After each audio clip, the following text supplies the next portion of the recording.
Hello, hello, bienvenue, merci d'être avec nous dans cette rubrique automobile, une rubrique automobile hebdomadaire, c'est tous les jeudis à 12 h. On parle aujourd'hui avec Alexandre Farago, le directeur du garage. On va parler, Alexandre, du service après-vente qui se passe là-bas. Avant de parler de la clé, c'est une clé qui est presque, on peut le dire, un ordinateur. Alexandre, tu vas nous en parler dans un instant.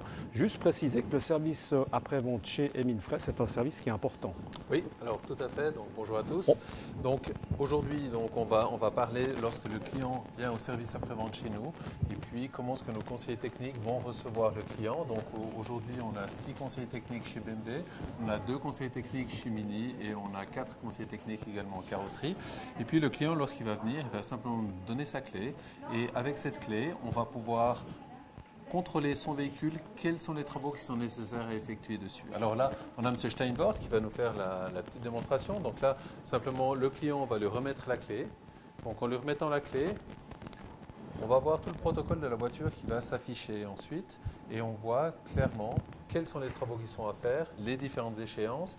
Ici en rouge, on a les travaux qui doivent être effectués. En vert, nous avons les échéances qui seront plus tard, en l'occurrence là dans 9000 km/h à la vidange. Là on voit qu'il y a une intervention sur les freins qui est nécessaire, qui doit être réalisée. Alors ça c'est pareil évidemment chez BMW, chez Mini, le travail est exactement le même. Tout à fait. Donc le travail est exactement le même. Donc chaque fois que le client vient, il va donc donner sa clé et avec la clé, on pourra donc protocoler la voiture. Ensuite, après, on a un protocole qui va être imprimé également et joint au dossier du client. Alors, M. Steinbord, je vous demande juste si vous pouvez mettre le protocole client, s'il vous plaît. Et puis sur le protocole client, on va avoir différentes données qui vont être donc affichées. On va pouvoir également contrôler si il y a une mauvaise manipulation. Dans certains cas, il peut y avoir une mauvaise manipulation, c'est-à-dire un sur-régime, etc. Tout va être enregistré dans la clé et va pouvoir nous être restitué pour qu'on puisse mieux diagnostiquer ou se concentrer sur ce qu'il y a à faire sur le véhicule. Donc là, on a tout le domaine de la clé. Vous pouvez juste peut-être agrandir si vous voulez, M. Steinbord. Donc on a toutes les coordonnées du véhicule avec les numéros de châssis, etc. On va descendre encore un petit peu plus bas. Ici, on a des remarques qui sont dessus. Donc une fréquence de passage à l'atelier, etc. On peut tout voir. Le véhicule ici est également équipé du téléservice, c'est-à-dire que le véhicule va nous envoyer un message en nous indiquant qu'est-ce qu'il y a à réaliser sur le véhicule. Et ensuite, nous prenons contact avec le client en lui disant, ben voilà, votre véhicule nous a signalé qu'il y a par exemple le liquide de frein à remplacer, une vidange à effectuer.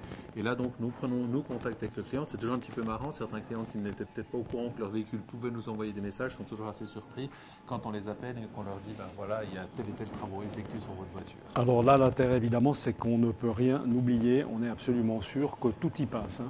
Tout à fait. Donc ceci, c'est pour garantir évidemment la fiabilité du produit, pour qu'on soit des plus fiables et puis pas que le client rencontre des problèmes ou quand il veut partir en avant. Donc les échéances s'affichent autant bien sur l'ordinateur de bord du véhicule que sur la clé lorsqu'il vient chez nous. Et puis les échéances sont programmées pour qu'on avertisse suffisamment tôt le client, pas que ce soit vraiment en dernière minute pour effectuer les travaux. Et alors là, bien évidemment que lorsque, si on veut vendre son véhicule, on remet cette clé au client, au futur acheteur, et là tout y est, donc le client sait ce qu'il achète, c'est important aussi. Absolument, donc le client sait parfaitement qu'est-ce qu'il va acheter, donc pour tout client qui a une BMW ou une Mini, donc on peut prendre la clé et voir exactement qu'est-ce qui a été effectué sur le véhicule.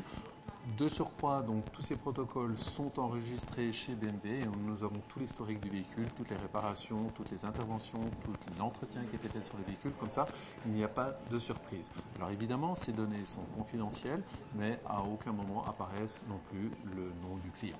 Merci beaucoup Alexandre, je crois qu'on a fait le tour, c'était c'était bien, merci beaucoup. En tout cas, merci à vous de nous avoir suivis. On se retrouve la semaine prochaine, c'est toujours au garage Émile Frey, on vous le rappelle, aux Acacias, un garage qui fait essentiellement de la BMW et de la Mini. Et puis moi, je vous rappelle également que vous pouvez suivre toutes ces émissions sur nos différents supports, à savoir Instagram, Twitter, YouTube et enfin notre site internet www.direct-news.info. À très bientôt, ciao.